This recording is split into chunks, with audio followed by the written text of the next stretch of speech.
بسم اللہ الرحمن الرحیم اللہم صل علی محمد وعلی آل محمد کما صلیت علی ابراہیم وعلی آل ابراہیم انک حمید مجید اللہم بارک علی محمد وعلی آل محمد کما بارکت علی ابراہیم وعلی آل ابراہیم انک حمید مجید۔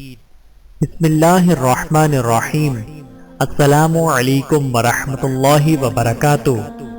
حضرت جمال الدین رحمت اللہ ایک مرتبہ اس علاقے میں تشریف لے گئے جہاں ہلاکو خان کا بیٹا شکار کے لیے گیا ہوا تھا۔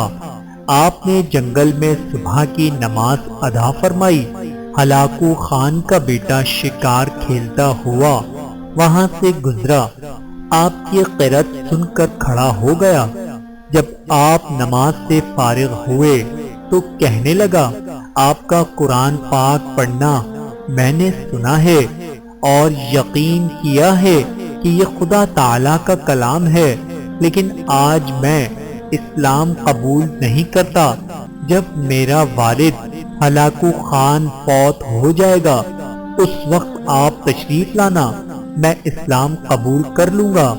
کچھ عرصے بعد جب ہلاکو خان کی وفات ہو گئی تو وہی لڑکا تخت نشین ہوا۔ حضرت جمال الدین صاحب رحمت اللہ کا انتقال ہو چکا تھا۔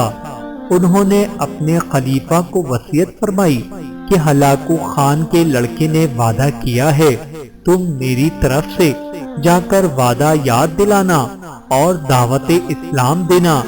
جب وہ خلیفہ تشریف لائے اور وعدہ یاد دلایا اور جنگل کا واقعہ سنایا تو ہلاکو خان کا بیٹا کہنے لگا، ٹھیک ہے آپ وہی صاحب ہیں۔ فرمایا ان کا وصال ہو گیا ہے، ان کی وصیت کے مطابق میں آیا ہوں۔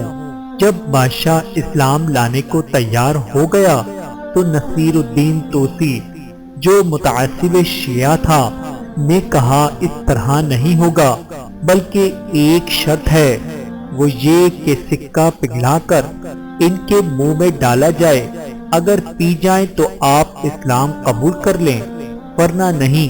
انہوں نے فرمایا، اے بادشاہ تیرے وعدے میں یہ شرط نہیں ہے، لیکن توسی کے کہنے لگا یہ ضرور ہوگا۔ چنانچہ جلدی جلدی اس نے سکہ پگھلا کر خلیفہ صاحب کے منہ میں ڈالا تو آپ شربت کی طرح پی گئے۔ اب بادشاہ تیار تھا کہ توسی نے دوبارہ چالاکی ظاہر کی اور کہنے لگا، اب تو چند آدمی آپ کے پاس ہیں۔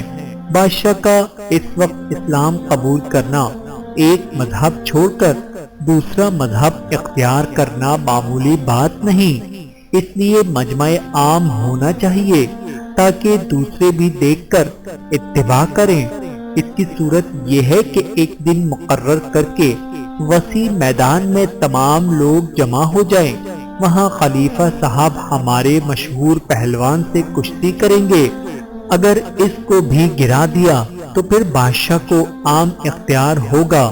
اگرچہ اس شرط سے بھی توسی کا ناپاک ارادہ تھا کہ پہلے تو کرامت کی بنیاد پر سکہ پگھلایا ہوا پی گئے، اب پہلوان کے ہاتھوں تو یقیناً ختم ہو جائیں گے، لیکن جب عام لوگوں کے سامنے کشتی کی صورت میں ایک طرف موٹا تازہ تجربے کار طاقتور پہلوان اور دوسری طرف دبلا سا فقیر سامنے تھا، فقیر نے پہلوان کو ایک بازو سے پکڑ کر اونچا اٹھا لیا اور سر کے بل دے مارا۔